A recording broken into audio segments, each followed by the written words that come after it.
మన పద్మనాయక బంధువులందరికీ స్వాగతం పలుకుతూ, మన పద్మనాయక బంధువులు కొంతమంది కాలం చేశారు కాబట్టి ముందుగా వారిని స్మరించుకుంటూ ఈ సభని ప్రారంభిద్దామని. ముందుగా మన రామ్ ప్రకాష్ మన సంస్థ మాజీ చైర్మన్, ఈ మధ్యనే ఆయన కాలం చేశారు. ఈ సంస్థ అభివృద్ధికి ఆయన చాలా కృషి చేశారు. అలాగే పార్థసారథి మాస్టర్ ఆయన కూడా ఈ మధ్యనే కాలం చేశారు. ఆయన కూడా ఈ మన సంస్థ కోసం చాలా చాలా కృషి చేశారు.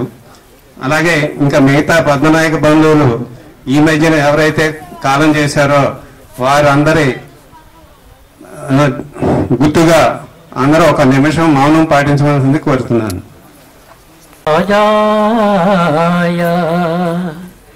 గౌరీపుత్రాయ గణేశ్వరాయ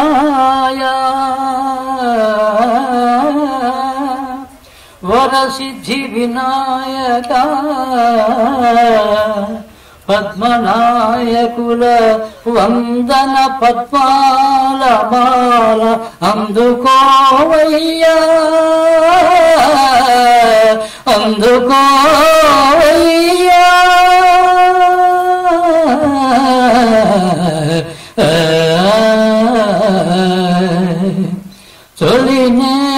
చొలి మేము చేతుము నీ పూజ తోరపు బోధతో రావయ్యా తొలి మేము చేసుము నీ పూజ తోరపు బోధతో రావయ్యా ప్రమథ గణాధిప ప్రథమ పూజిత పరమ దయాకర పరమ పావన విఘ్న వినాశక వినుతి చేతుము విద్యలను సగే విధాతవయ్యా చలి మేము చేతుము మీ పూజ చోరపు బోధతో రావయ్యా చోరపు బోధతో రావయ్యా పార్వతీ నందన పాప వినాశక పార్వతీ నందన పాప వినాశక పాలించుము మము పరమ దయాకర పద్మనాయకుల కాపాడరావా పేరు ప్రతిష్టలతో వర్ధిల్ల జయుము పేరు ప్రతిష్టలతో వర్ధిల్ల జయుము తొలి మేము చేతుము మీ పూజ తోరపు బోధతో రావయ్యా తోరపు బోధతో రావయ్యా. సోదరి బుజ్జమ్మ గారు, వారికి ఇద్దరు ఆడపిల్లలు. అప్పటికి వారికి వివాహం అయింది. నేను 7-8 సంవత్సరాల పిల్లవాడిని. అయితే రోజు స్కూల్ నుంచి రాగానే వారింటికి వెళ్ళి వారింట్లోనే ఉండేవాడిని. ఎందుకంటే వాళ్ళు డబ్బా నిండా చాక్లెట్లు పెట్టి నేను రాగానే ఒక్కోటి ఇవ్వటం, వాళ్ళు ఆ విధంగా నాకు వారితో అనుబంధం ఏర్పడింది. అనుబంధంతో నన్ను దత్తపుత్రుడు అనుకునేవారు చిన్నమ్మ గారు, వీరు కలిగారు. తర్వాత చాలా కాలానికి వీరు కలిగారు. అక్కడి నుంచి 70 సంవత్సరాల క్రితం విషయం ఇది నేను ఇప్పుడు వారి మాట అధ్యయనం చేసి దాన్ని పుస్తక రూపంలో పెట్టినటువంటి మహానుభావుడు. ఆయనకి వీరు చాలా సహకరించారని విన్నాను. వీరు అనర్గళంగా పద్మనాయక చరిత్ర గురించి మాట్లాడే నేర్పరి, బాగా దాన్ని క్షుణ్ణంగా అవపోసన పట్టినటువంటి మహానుభావుడు. ఆయన కాకినాడ రావటం మనందరి అదృష్టం. కాబట్టి వారి ఉపన్యాసాన్ని విరించి మనం తరించాలని కోరుతున్నాను. సెలవు తీసుకుంటాను. రాణి పద్మావతికి పుట్టిన కుమారులు 9 మంది. పద్మనాయకులుగా రాజ్యాధికారానికి వచ్చిన తర్వాత మన చాణక్యుడు మురకొడుకైన దాసీ కొడుకు మురను కూడా సమాన హోదాలో కూర్చోబెట్టేసరికల్లా మహారాణి కోపం వచ్చి చాణక్యుడిని చంద్రగుప్తుడిని బయటికి నెట్టించిందామా. ఆ కోపాతిరేకం చేత చాణక్యుడు వీరిని ఏదైనా సరే పతనం చేయాలనే ఉద్దేశంతో చంద్రగుప్తుడిని ఒక పెద్ద రాజుగా తయారు చేసి సైన్యాన్ని అంతా తన చేతిలో ఉంచుకుని మహాపద్మానందుడి సంతానాన్ని బంధువుల్ని దేశ బహిష్కరణ చేశాడు. ఆ దేశ బహిష్కరణ చేసినప్పుడు ఈ 9 మందితో పాటు మహాపద్మానందుని సంతానాన్ని కూడా కోట బయటికి బహిష్కరించి కోట బయట వీళ్ళని వెలివేసినట్టుగా జంజాలు కూడా కోసేశాడని ఒక చరిత్ర ఉంది. కోసేయటం వల్లనే వాళ్ళు క్షత్రియుల నుంచి వెలివేయబడ్డారు కాబట్టి వెలంవారయ్యారని ఒక వాదన. రెండవది ఏంటంటే వెలమల అంటే మల అంటే కొండ, కొండ వెలుపలికి నెట్టివేయబడిన వారు వింధ్య పర్వతాల యువతలకి నెట్టివేశాడు చాణక్యుడు. దానివల్ల కూడా వెలమ అని పేరు వచ్చిందని ఒక కథ ఉంది. అదిగాక పద్మనాయకులు పద్మనాయకులు అంటే మహాపద్మనందుడు పద్మావతి కుమారులు అని కూడా అర్థం ఉంది. దానివల్ల పద్మనాయకులు అనే పేరు వచ్చిందని కూడా ఒక కథ ఉంది. పద్మ అంటే సంఖ్యాబలంలో కోటి అని అర్థం. మహాపద్మ అంటే 1,000,000 మంది శత్రువుల్ని జయించి రాజైన వాడు అని. పద్మనాయకుడు అంటే 1,000,000 మంది శత్రువుల్ని జయించి నాయకుడైన వాడు అని కూడా అర్థం ఉంది పద్మనాయకులు అంటే. ఆ విధంగా వీళ్ళు వింధ్య పర్వతాల యువతలకి నెట్టివేయబడి రాజ్యాధికారాన్ని కోల్పోయి 1000 సంవత్సరాలు పేదరికంలో గడిపిన తర్వాత మహాతల్లి రుద్రమదేవి మేక బసవదండనాథుడిని సర్వసేనాని కింద పెట్టి ఈ 77 బుర్జులకు కూడా బసవదండనాథుని సలహా మీద 77 బుర్జులకు కూడా పద్మనాయకుల్ని నియమించటం జరిగింది రుద్రమదేవి. 77 గోత్రాల వారు 77 బుర్జులు కాపాడిన వారు 77 గోత్రాలుగా వెలవవారి చరిత్రకి వన్నె తెచ్చారు. ఈ 77 గోత్రాలు కూడా 11 గణాల కింద విభజించబడి మొదటి 7 గణాల్లో రేచర్ల గోత్రం విప్పర్ల గోత్రం ఉంది. 2వ గణంలో పైసాల గోత్రం, 3వ గణంలో మారుట్ల గోత్రం. ఇట్లా 77 గోత్రాలని 11 గణాలుగా విభజించారు. ఈ 11 గణాలకి 11 చిహ్నాలు ఉన్నాయి.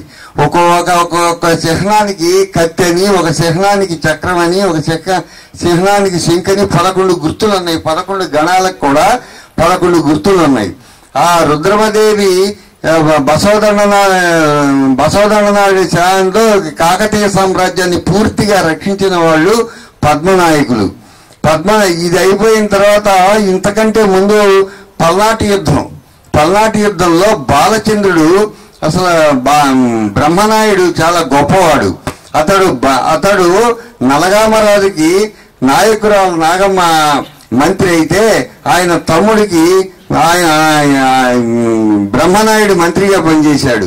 అనేక సార్లు నాయకురాలు నాగమ్మ ఈ కోడి పందాల్లో వాటిల్లో మోసం చేసి బ్రహ్మనాయుడిని 7 సంవత్సరాల అరణ్యవాసానికి కూడా పంపించింది. అయినప్పటికీ ఈ విధంగా బాధ పెడుతుంది, యుద్ధం చేద్దామని రాజంటే మంత్రిగా ఉన్న బ్రహ్మనాయుడు పగ అన్ని వేళలను భావ్యంబు కాదు అని అనేక సార్లు చెప్పాడు. చెప్పినప్పటికీ కూడా ఆ నాగమ్మ ధాటికి మీదకి యుద్ధానికి కాలు దూవుతున్న సమయంలో తప్పనిసరి బ్రహ్మనాయుడు యుద్ధానికి దిగాల్సి వచ్చింది. ఆ బ్రహ్మనాయుడు తల్లి శీలమ్మ పేరు మీదే చీరాలు కట్టారు. బ్రహ్మనాయుడు తమ్ముడు పేరినాయుడు పేరు మీద పేరాల కట్టారు. బ్రహ్మనాయుడి పేరు మీద నాయుడుపేట కట్టారు. మరి ఈ బాలచంద్రుడికి బొంగరాలంటే ఇష్టం చేత బొంగరాల గడ్డని ఇప్పటికి కూడా చరిత్రలో నిలిచిపోయింది ఆ 4 ఊళ్ళు. అదిగాక యుద్ధం తప్పనిసరి యుద్ధం ప్రకటించిన తర్వాత బాలచంద్రుడికి యుద్ధం సంగతి చెప్పలేదు బ్రహ్మనాయుడు గాని తల్లి గాని. ఎందుకంటే కుర్రవాడు, ఆవేశమైన వాడు, పద్మనాయక వంశంలో పుట్టినవాడు, పౌరుషం గలవాడు, చచ్చిపోతాడేమో పెళ్ళైన కొద్ది రోజుల్లోనే అని ఇతనికి అసలు యుద్ధం సంగతి తెలియదు. బొంగరాలు ఆడుతుంటే ఆ కోమిటి కన్య కాలికి ఇతను బొంగరం తగులుద్ది. అప్పుడు ఆ కోమిటి కన్య అంటది, రోసము లేని పొందవయి రోయిచు కోమటి వీరకాంతలం అని సంబోధించేసరికల్లా పౌరుషమైన బాలచంద్రుడు అతని మనస్సులో ఉన్న మనోభావాలని శ్రీనాథుడు రెండవ మహాభారతం కింద వర్ణించే పల్నాటి యుద్ధంలో వర్ణిస్తున్నాడు. బాలచంద్రుడి యొక్క రోషం, పద్మనాయకుల యొక్క పౌరుషాన్ని ఈ పద్యంలో కొంతవరకు శ్రీనాథుడు చూపగలిగాడు. గండర గండయ్యలవు గండున మెండుగా తాండవింప నుద్దండ విరోధి కాండముల దర్పములను విరళించి నిల్చుచు కొండల పిండిసేయగల క్రోల్పులి గిట్టి అవస్థ వచ్చే ఈ ముండకు జోకనైతి గదా మూరినదురు ఇది నేమి చెప్పుదు అని బాలచంద్రుడు తన మనసులో ఈ కామిటి కన్య అన్న మాటలకి గండర గండయ్యలవు గండున మెండుగా తాండవింప నుద్దండ విరోధి కాండముల దర్పములను విరళించి నిల్చుచు కొండల పిండిసేయగల క్రోల్పులి గిట్టి అవస్థ వచ్చే ఈ ముండకు జోకనైతి గదా మూరినదురు ఇది నేమి చెప్పుదు అని బాలచంద్రుడు తనలో బాధపడతా యుద్ధానికి వెళ్ళమంటే తల్లి అంగీకరించదు, ఒక కొడుకు చచ్చిపోతాడేమోనని. అప్పుడు మగవ మాంచాలి దగ్గర పర్మిషన్ తీసుకొని వెళ్ళమంటది. ఆమె వీరవైంత కనుక ఏమాత్రం వెనకాడదు. అప్పుడు నరసింహరాజు నలగామరాజు కొడుకు నరసింహరాజు తల నరుక్కొని ఆ సోలం గుచ్చుకొని ఆ తండ్రి దగ్గరికి వచ్చి ఆ నరసింహరాజు తలకాయని తండ్రి కాళ్ళ మీద పెట్టి చచ్చిపోతాడు. అంత పౌరుషమైన జాతి పద్మనాయక జాతి. ఆ తరువాత 13వ శతాబ్దంలో అనపోత నాయుడు సింగభూపాలుడు కొడుకు అనపోత నాయుడు పెద్ద యుద్ధవీరుడు.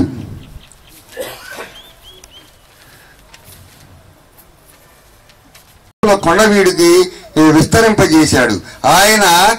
ఆయన వారసులే సింగభూపాలుడు 1430 నుంచి 1475 వరకు రాజ్యం వెళ్ళాడు. ఆయన్ని సర్వజ్ఞుడు అంటారు. ఆ సర్వజ్ఞ సింగ భూపాలుడు ఆస్థాన కవే బమ్మెర పోతన మొట్టమొదటి కావ్యం భోగిని దండకం. భోగిని అంటే సర్వజ్ఞ సింగ భూపాలుడు ఆస్థానంలో నర్తకి అన్నమాట. ఆమె చాలా అందగత్తె. మొట్టమొదటి పుస్తకంగా పోతన భోగిని దండకాన్ని రాశాడు. భోగిని దండకాన్ని రాస్తూ మొట్టమొదట సర్వజ్ఞ సింగ భూపాలుడు భోగిని దండకంలో అంకితం చేస్తా అంటాడు. రసికులైన వారు రమలలకు ఒకవేళ వంగుటెల్ల ధర్మవర్తనంబు. రసికులైన వాళ్ళు అందమైన స్త్రీలకు లొంగిపోవటం ధర్మవర్తనంబు. ఈ రసమున విల్లు నారి కొంగదా, ఎంతటి విల్లైనా నారి కట్టేటప్పటికి వంగిపోద్ది కదా, అలాగనే భోగిని ఎంతటి వారినైనా లొంగ తీయగలదని అర్థం. ఈ రసమున విల్లు నారి కొంగదా చిత్త జాత రూప సింగభూప. తర్వాత ఈయన భాగవతాన్ని రాశాడు పోతన, అదే ఆస్థాన కవిగా ఉండి. దాన్ని అంకితం చేయమని చెప్పి సర్వజ్ఞ సింగ భూపాలుడు అడిగితే పోతన దాన్ని నిరాకరించాడు. నిరాకరించినప్పుడు పోతన సింగభూపాలుడికి ఇవ్వకుండా ఒక పద్యం రాస్తాడు. బాల రసాలసాల నవపల్లవ కోమల కావ్యకన్నికన్ హూళులకిచ్చి ఆ పడుపు కూడు భుజించుట కంటే హాలికులైననేమి గహనాంతర సీమల కందమూల కౌర్దాలికులైననేమి నిజదార సుతోదర పోషణార్థమై అన్నాడు. ఈ రాజాగారిచ్చే రవ్వలు రత్నాలు తీసుకునే కంటే అడవిలో దున్నుకొని బ్రతికే ఆహారం తింటా నేను కృష్ణుడికి తప్ప రాజుకి అంకితం ఇవ్వమంటే సర్వజ్ఞ సింగ భూపాలుడు కోపం వచ్చి ఆ భాగవతాన్ని భూమిలో పాతి పెట్టించినప్పుడు అందులో 2 చాప్టర్లో ఈ చదలు తినేసిన తర్వాత శిష్యులు వాటిని పూర్తి చేశారు. ఈ సర్వజ్ఞ సింగ భూపాలుడు వారసులే ఇవాళ అనుభవిస్తున్న వెంకటగిరి, బొబ్బిలి, పిఠాపురం, జటప్రోలు ఎస్టేట్లు సర్వజ్ఞ సింగ భూపాలుడు వారసులుగా వచ్చిన ఎస్టేట్లు ఈ 4 ఎస్టేట్లు సర్వజ్ఞ సింగ భూపాలుడు వారసులుగా వచ్చాయి. తర్వాత పెళ్లి చేసుకుంటారు దివాణంలో. అది బొబ్బిలి కావచ్చు, పిఠాపురం కావచ్చు, వెంకటగిరి కావచ్చు, రేచర్ల గోత్రం ఎక్కడున్నా రేచర్ల వారు మాలవారికి ఇచ్చిన గౌరవం ప్రపంచ చరిత్రలో ఎవరు ఇవ్వలేదని ఖచ్చితంగా నేను చెప్పగలను. తర్వాత పరిస్థితులు వచ్చింది ఏంటంటే సర్వజ్ఞ సింగ భూపాలుడు తరువాత ఇక మనకు కనపడేది బొబ్బిలి యుద్ధం. బొబ్బిలి యుద్ధంలో మొట్టమొదట ఈ బుస్సీకి ఆశ పుట్టింది ఎస్టేట్లన్నింటినీ కబళిద్దామని. ఆశ పుట్టినప్పుడు అందరు రాజులు పోయి ఆయన చేతులు కాళ్ళు పెట్టుకొని మీ అంతటోడు ఏడు మీరు నన్ను విజయనగరం విజయరామరావు సహితం బుస్సీ దర్శనానికి వెళ్ళి మీకంటే గొప్పలు లేరు, మీ అంతటి వారు లేరు అని అనేక ప్రవర్తనలు పొగిడారు. కానీ అభిమానధనుడైన రావు రంగారావు మాత్రం బుస్సీని దర్శించడానికి వెళ్ళలేదు. ఆయన ఎంతటి అభిమానధుడంటే ప్రాణం కన్నా మానవి మన దగ్గర ఉంది 1000 మంది సైన్యం, వాళ్ళు 40,000 మంది సైన్యం బొబ్బిలిని ముట్టడేశారు, దీనికి మనం తప్పించుకుంటే ప్రాణం అన్నా దక్కుద్దని మంత్రులు సలహా ఇచ్చారు. దానికి ఆయన అభిమానధుడైన రంగారావు దాన్ని అంగీకరించలేదు. అయినప్పటికీ కూడా వాళ్ళు ఉదాహరణలతో సహా రంగారావుకి వివరించారు. శ్రీరామచంద్రుడు వారిని దొంగచాటుగా చంపలేదా? భగవంతుడైన శ్రీరామచంద్రుడి పరిస్థితి అనుకూలించినప్పుడు వెనక భాగం నుంచి వారిని కొట్టలేదా? దుర్యోధనుడు అభిమానధుడైనప్పటికీ కురుక్షేత్రం ఆఖరి సన్నివేశంలో సరస్సులో దిగి ప్రాణాన్ని దక్కించుకోవడానికి ప్రయత్నం చేయలేదా? రాణా ప్రతాప్ సింగ్ అక్బర్తో పోరాడుతూ ప్రాణాపాయం వచ్చినప్పుడు పారిపోలేదా అని కూడా రంగారావుకి అనేక విధాలు చెప్పారు. అయినప్పటికీ ప్రాణం కంటే మానం మిన్న, ప్రాణం పోయినా ప్రతిష్ట పోతే శాశ్వతంగా రాదని నమ్మిన రంగారావు ఆ మాటలనేమీ లెక్క పెట్టకపోగా ఈ పరిస్థితిని చూసిన రాణి మల్లమాంబ చెలికానూరు ఆడబిడ్డామా మా రాణి మల్లమాంబ విజయరామరావుకు ఒక ఉత్తరం రాసింది. ఏమనంటే, పరిస్థితి తీవ్రమైపోతుంది, అటు ఇటు కూడా శవాల దెబ్బలైపోతాయి, రాజ్యాలు కూలిపోతాయి, పూసపాటి ఉండను. రంగారావు చచ్చిపోతే నేను ఆత్మహత్య చేసుకుంటా, రంగారావు చచ్చిపోయిన తర్వాత నిన్ను బ్రతకనివ్వరు, నువ్వు ఇవ్వటానికి తీసుకోవటానికి కూడా ఎవరుండరని చెప్పి 2వ ఉత్తరం రాస్తుంది. అప్పుడు రంగారావు ఆఖరి పరీక్ష ఎట్టి పరిస్థితుల్లో కూడా వెన్ను చూపటానికి ఇష్టం లేని రంగారావు ఆఖరి కొటేషన్గా బొబ్బిలి వీరమాతకు ప్రాణం అర్పించి బెబ్బులమ్మయ్య అమరవీధిలో ప్రాణం అర్పించి అమరత్వం పొంది ఆకాశ వీధిలో వెలుగొందుదామని ప్రకటించాడు. ఆ ప్రకటనకి చల్లపిల్ల వెంకటశాస్త్రి అంటాడు, బొబ్బిలి రాజసింహములు పూనిన కత్తులు బొబ్బిలి రాజసింహములు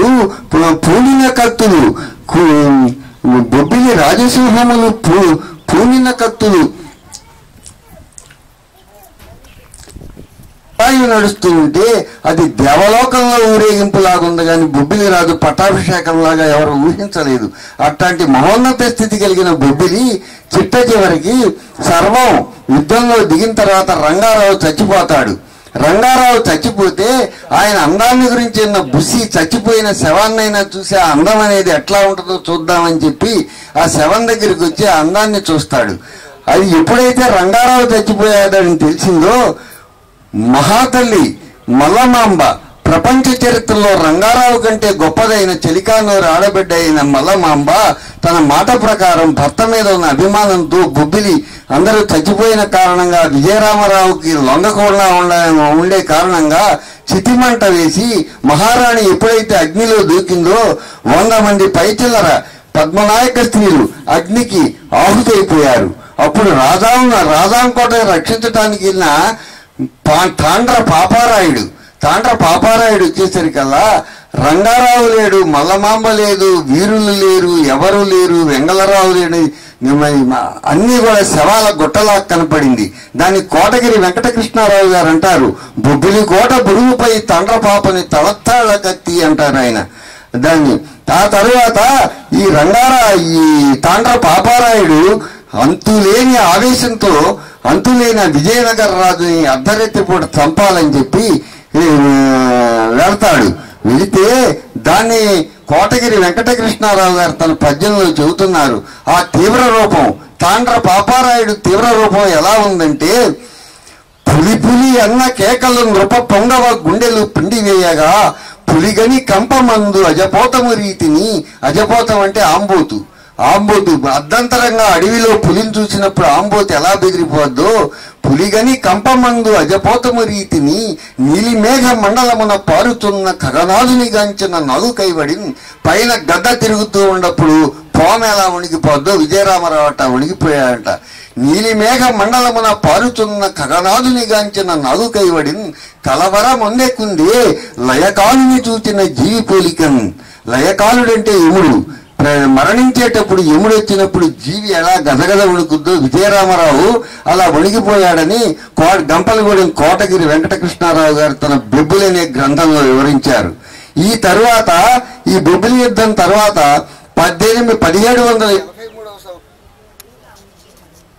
సంవత్సరంలో బ్రిటిషుడు నూజివీడును కబళించాలని నారాయప్పారావు రెబెల్ నారాయప్పారావు అంటారు.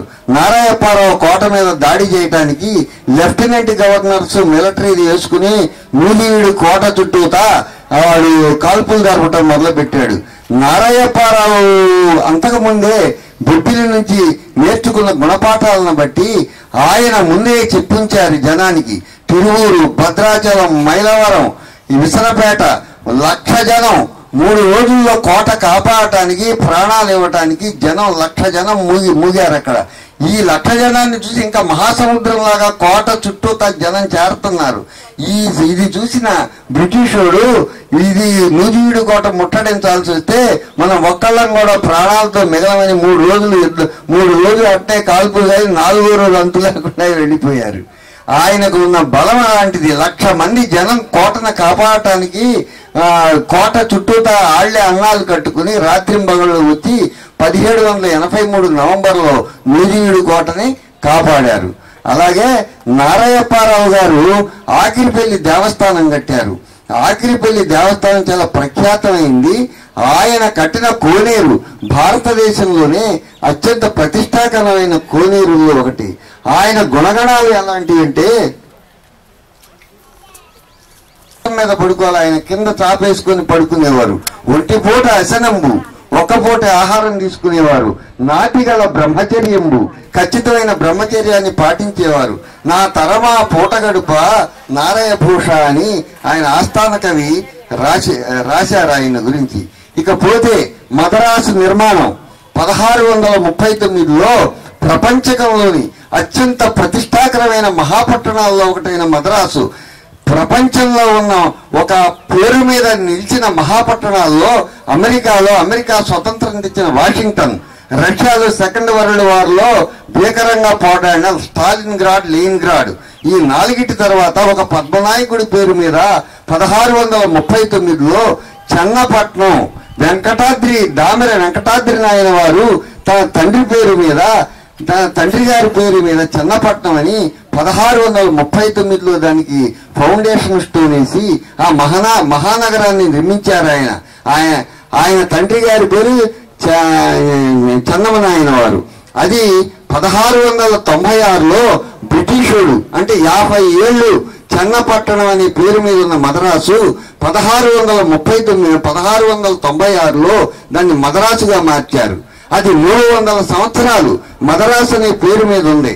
తరువాత మహానుభావుడైన కరుణానిధి 1996 ఆగస్టులో దీన్ని నిర్మించింది వెంకటాద్రి నాయుడు. ఆయన తండ్రి పేరు మీద చన్నమనాయన వారైతే ఈ మద్రాసు అనే పేరు ఏంటని ఏకగ్రీవ తీర్మానం చేసి అసెంబ్లీలో దాన్ని చెన్నై అని 1996 ఆగస్టులో నిర్మించారు.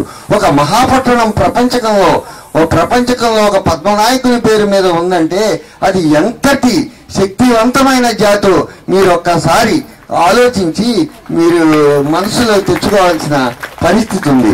తర్వాత 1800 శతాబ్దం వచ్చేసరికల్లా నల్గొండ జిల్లాను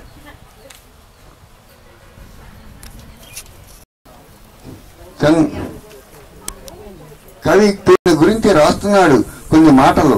పద్మనాయక వంశ పయం పారావార సుధాకరుడు, గుమ్మడపు గృహాభిధానుడు, గొల్లపాడు పురవరాధీశ్వరుడు, మారుట్ల గోత్ర పవిత్రుడు, జగ్గన్న ప్రభుమణి కుమారశేఖరుడు, కిచ్చమ్మ గర్భసూక్తి ముక్తామణి అయిన పాపయ్యన్న నరనాయకుడు, మానవ శిరోమణి అని రాశాడు. తర్వాత ఆయన ఒక శ్లోకంలో ఆయన గురించి రాస్తూ తన మనోహర మూర్తి, ఆయన యొక్క అందం గురించి రాస్తున్నాడు.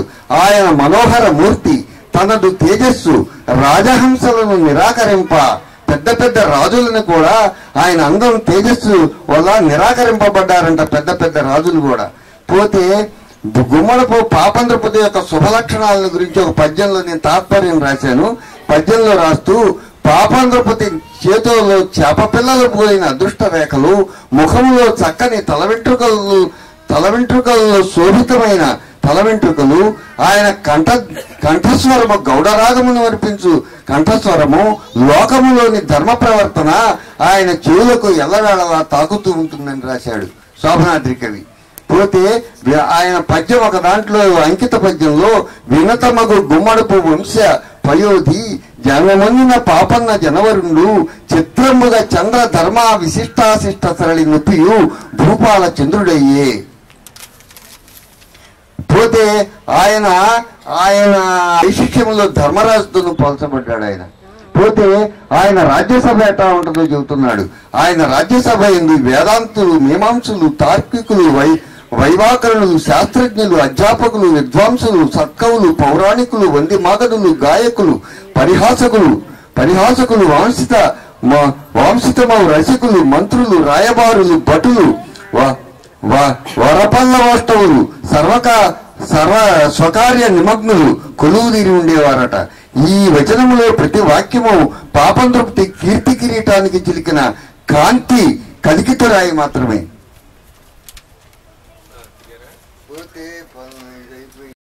వేళ కాని వేళైనా వేగుచుక్క సమయమైనా అన్నము దానమునిచ్చి అన్నదాతవు నీవే కదా, అదిగో ఇదిగో అని తిప్పడు ఇంటికొచ్చిన వారి నిప్పుడు నీ నోట మాటే కోటి చేయును, నిన్ను మించిన దొర లేడు కదా అని చెప్పి ఆయన గురించి కొన్ని పద్యాలు ఆయన ఒక గుణగణాలను గురించి రాస్తున్నారు.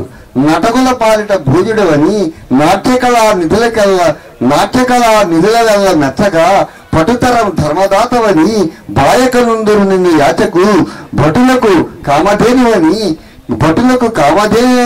అని పాడుచునుందురు నీదు కీర్తనలు కటకట కాలమెట్టి గతి కాశీల చేసిను మిమ్ము ధీవరా.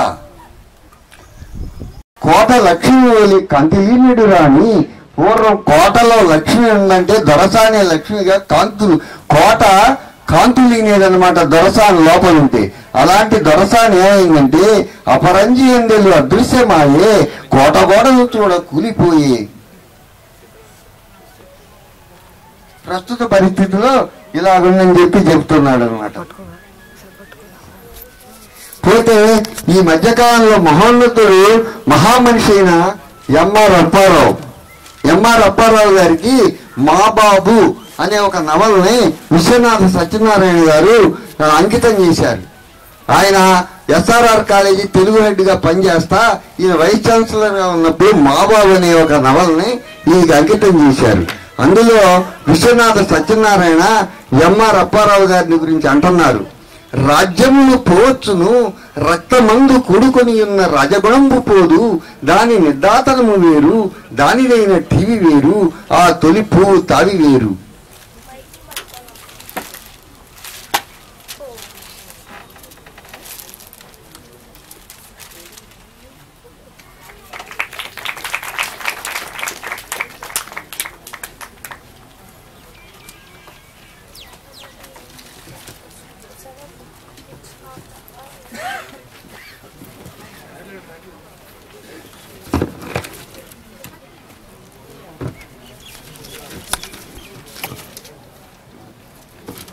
దాసరి అంటాడు ఎంఆర్ అప్పారావు గారి గురించి, మహామనిషి మా కులపతి, మానవతకు మార్గదర్శి, నవనీతము ఆయన హృదయము, శశిబింబము ఆయన వదనము అని చెప్పి ఎంఆర్ అప్పారావు గారు ఆయన వైస్ ఛాన్సలర్ చేశారు.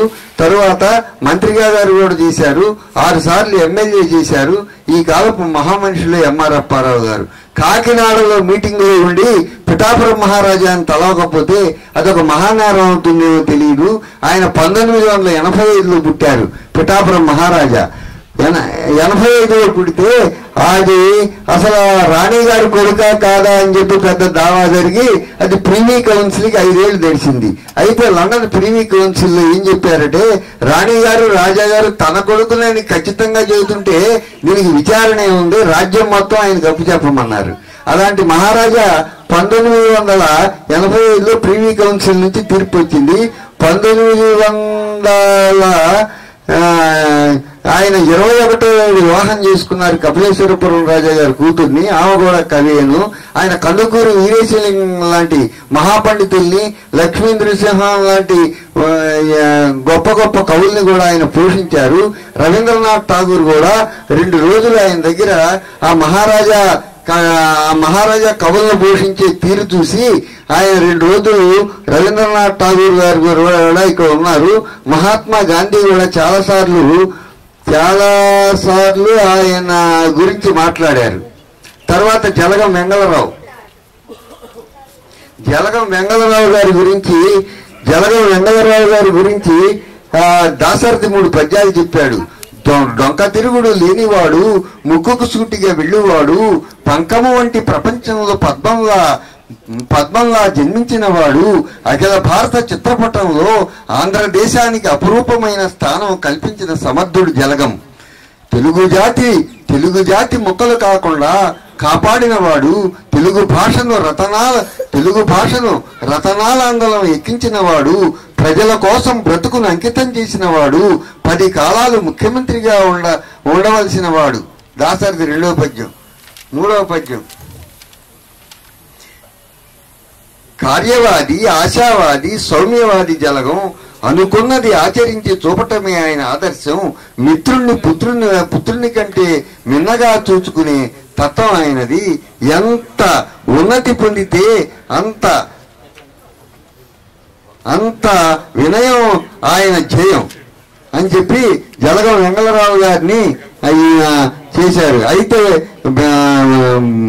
రాజా పానుగల్ కూడా 1923 నుంచి 1928 వరకు మద్రాసు సీఎం, ఐక్య సీఎం పిఎం చేసినప్పుడు మొట్టమొదటిసారి రాజా పానుగల్ చేశారు.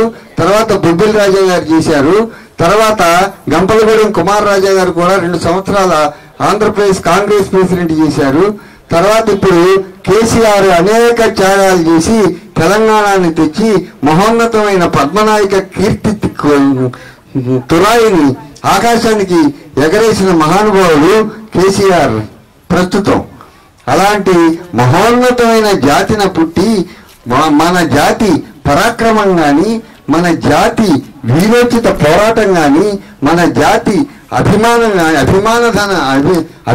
గాని, మన జాతిని మించిన ఈ కోవకు మించిన వంశం, ఈ కోవకు మించిన పద్మనాయక కోవకు మించిన వంశం ఈ ప్రపంచకంలోనే పుట్టలేదన్న పూర్తి నమ్మకం. ఈ మహోన్నతమైన ఈ పద్మనాయకులు ప్రపంచవ్యాప్తంగా ఒకటిగా ఉంటే ఈ విషయమే మీ చేతుల్లో వచ్చి వాడుతుందని నా పూర్తి విశ్వాసం.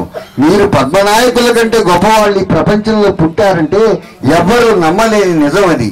పద్మనాయకులు మించిన పౌరుషం గాని, పద్మనాయకులకు మించిన పరాక్రమం గాని, పద్మనాయకులకు మించిన మానాభిమానాలు గాని ఈ ప్రపంచంలో అమెరికా నుంచి రష్యా, జపాన్, జర్మనీ ఎన్నైనా చూసుకోండి, ఇంతటి మహోన్నతమైన జాతి ఈ ప్రపంచ చరిత్రలో లేదని నిష్కర్షగా చెప్పటానికి నేను కూడా అవుతుందని నేను ఇంతటితో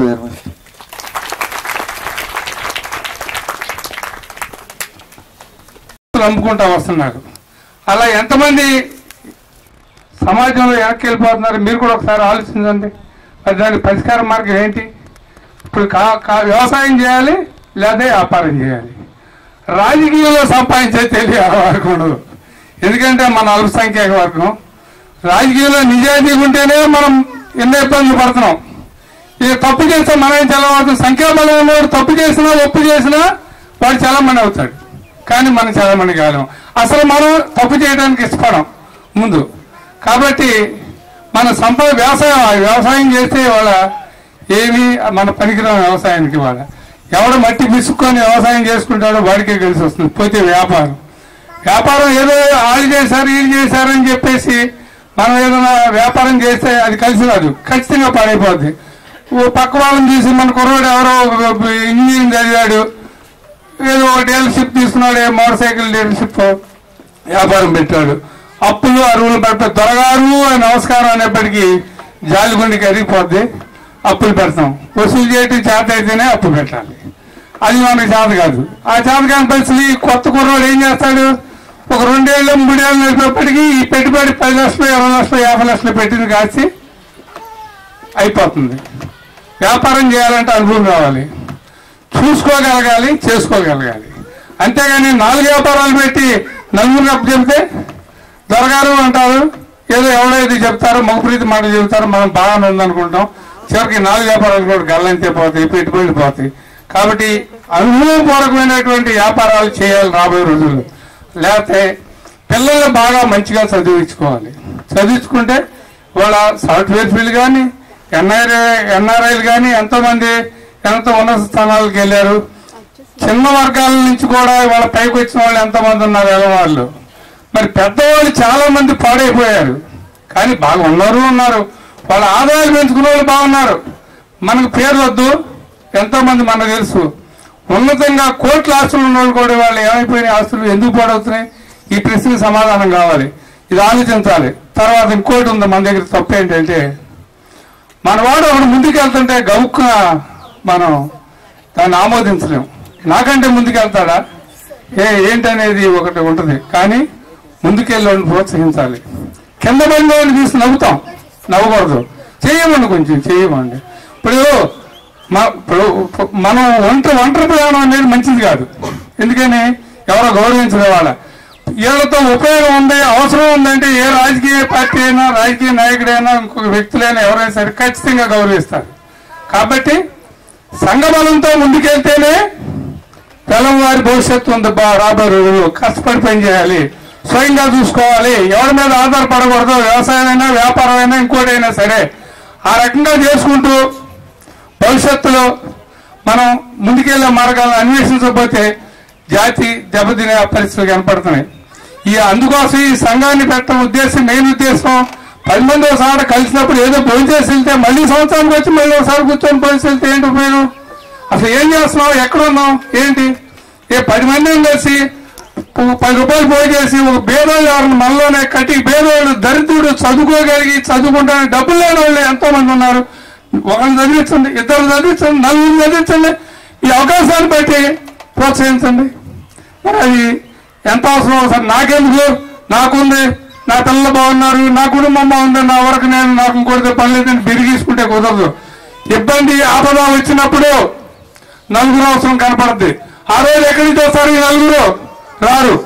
కాబట్టి నలుగురు ఐక్యంగా ఉన్నారు. పోతే ఇంకోటి, మన అసోసియేషన్ ప్రెసిడెంట్ గారు ఒకసారి నాతో చెప్పారు, ఆఫీస్ పెట్టాలంటే స్థలం కొని బిల్డింగ్ కట్టాలంటే చాలా కాస్ట్లీ అయిపోతుంది, అది ఎలా మన దగ్గర ఉన్న డబ్బులు దేనికి సరిపోతాయని చెప్పేసి నా దగ్గర అన్నారు ఒకసారి.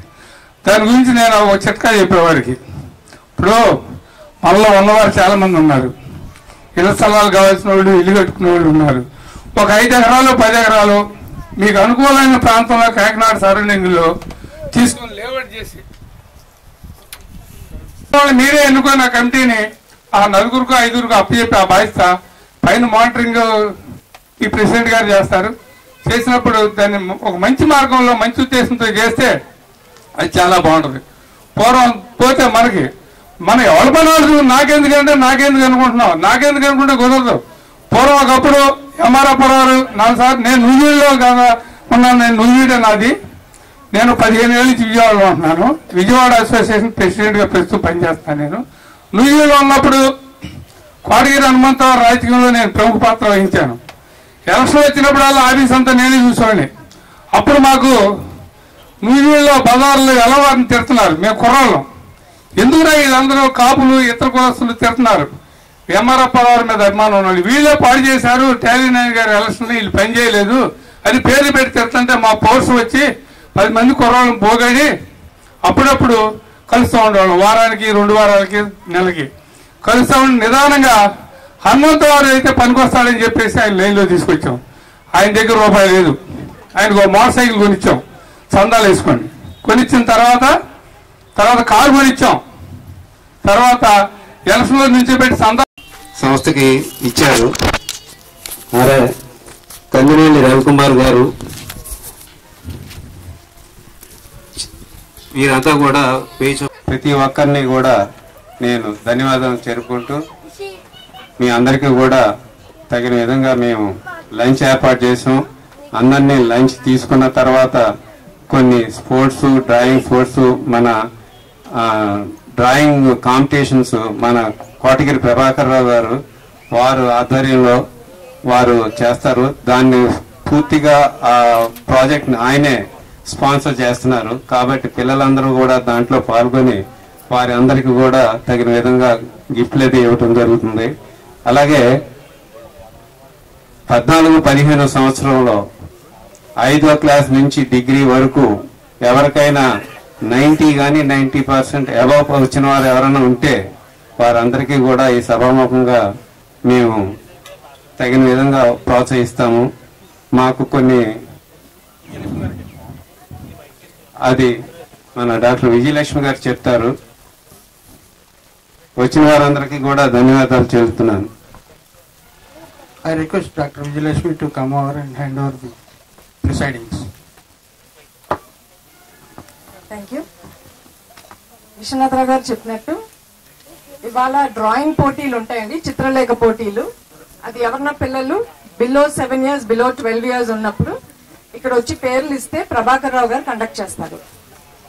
అదే విధంగా చదువుల ప్రతిభ అని ఎడ్యుకేషనల్ ఎక్సలెన్స్ ఎల్కేజీ నుంచి పీజీ వరకు మనోళ్ళలో ఎవరన్నా 80 to 90% అబవ్ ఉన్న వాళ్ళు ఇక్కడ వచ్చి పేర్లు ఇస్తే వాళ్ళకి ఒక చిన్న గిఫ్ట్ మొమెంటో, ఒక గుర్తింపు అంటూ ఇస్తారు. దానికి విశ్వనాథరావు గారు చూస్తున్నారు కాబట్టి ఉచిత వైద్య స్కీమ్స్ కి, స్కాలర్షిప్స్ కి, పెన్షన్ స్కీమ్స్ ఇవన్నిటి కూడా క్రైటీరియాకి ఫుల్ఫిల్ అవుతే విశ్వనాథరావు గారు చూస్తున్నారు. సో ఎవరన్నా అలాగా నీడీ పర్సన్ మీరు ఐడెంటిఫై చేసిన వాళ్ళు పనులు చేసుకునేలా చేయడానికి ఫిజియోథెరపీ చాలా బాగా హెల్ప్ చేస్తుంది. దీనికి నిదర్శనాలు చాలా మంది ఉన్నారు. అంటే ఇక్కడ చూసే వాళ్ళు చాలా మంది దగ్గరికి వచ్చి ఉన్నారు ఆల్రెడీ. సో ఇవి మీరు అంటే డ్రగ్స్ మీద కంటే కూడా కొంచెం ఫిజియోథెరపీ మీద కాన్సన్ట్రేట్ చేసి అంటే పెయిన్ ఫ్రీ లైఫ్. మీరు ఫిజియోథెరపీలో ఏమవుతుందంటే నొప్పిని తీయడంతో పాటు ఆ ప్రాబ్లం ఏదైతే ఉందో దాన్ని కరెక్ట్ చేయడం జరుగుతుంది. అది చేసినప్పుడు మీకు మళ్ళీ ఫ్యూచర్ లో మందులు వాడవలసిన అవసరం రాకపోవచ్చు. ఇంకా అది కూడా అయిన తర్వాత ఫిజియోథెరపీ చేసినా కూడా దానివల్ల రెస్పాన్స్ రాకపోతే దానికి సర్జరీకి వెళ్తాం.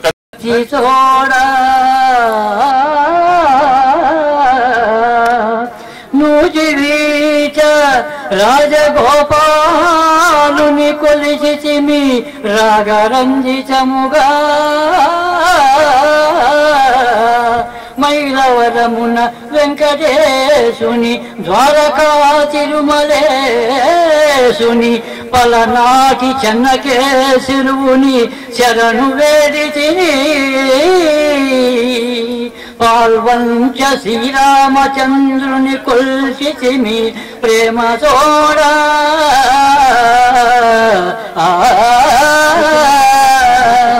కాళహస్తిపురమున కన్నప్ప కొల్చిన శ్రీకాళహస్తీశ్వరుని వేపిల్చినాము వెంకటగిరి వెంకటేశ్వరుని వేడితిని మనసంత నిల్పి ఇట్టి పద్మనాయక వంశవృక్షమును ఇట్టి పద్మనాయక వంశవృక్షమును వేళ్ళూంచి శాఖోపశాఖములగా విస్తరింపజేయుమా విస్తరింపజేయుమా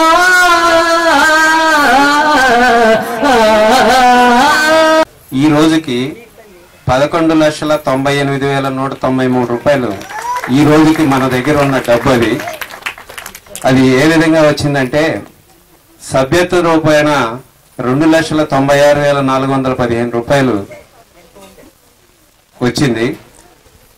ఉన్న డబ్బుని ఒక 6 లక్షల రూపాయలు ఒకరికి, 2 లక్షల రూపాయలు ఒకరికి మేము అప్పుగా ఇచ్చాము. అలాగే ఎఫ్టిఆర్ కూడా 32,000 ఉన్నది. దాని మీద వచ్చినటువంటి వడ్డీ 3,38,979 రూపాయలు. ఇవన్నీ కలుపుకుంటే ఈరోజు మా దగ్గర ఉన్నటువంటి డబ్బు 11,98,193 రూపాయలు. అంటే మేము వచ్చిన తర్వాత దీన్ని అభివృద్ధి చేసింది 6,35,394 రూపాయలు. అలాగే మీరందరూ కూడా దీన్ని ఇంకా విరివిగా విరాళాలు ఇస్తే దీన్ని ఇంకా ఇంకా మేము అభివృద్ధి చేస్తామని ఈ సభాముఖంగా మీ అందరికీ తెలియపరుస్తున్నాం. Thank you very much.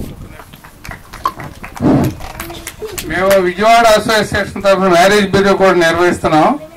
మీరు ఎవరన్నా ఉంటే ఇప్పుడు మీ ప్రెసిడెంట్ గారికి ఇచ్చే మీ అసోసియేషన్ ద్వారా కూడా మేము ఏమన్నా అవసరం ఉంటే మేము కూడా సహకరిస్తాం. మీ అసోసియేషన్కి తప్పనిసరిగా ఈ అవకాశాన్ని మీరు ఉపయోగించుకోవాలని చెప్పి కోరుతున్నాను.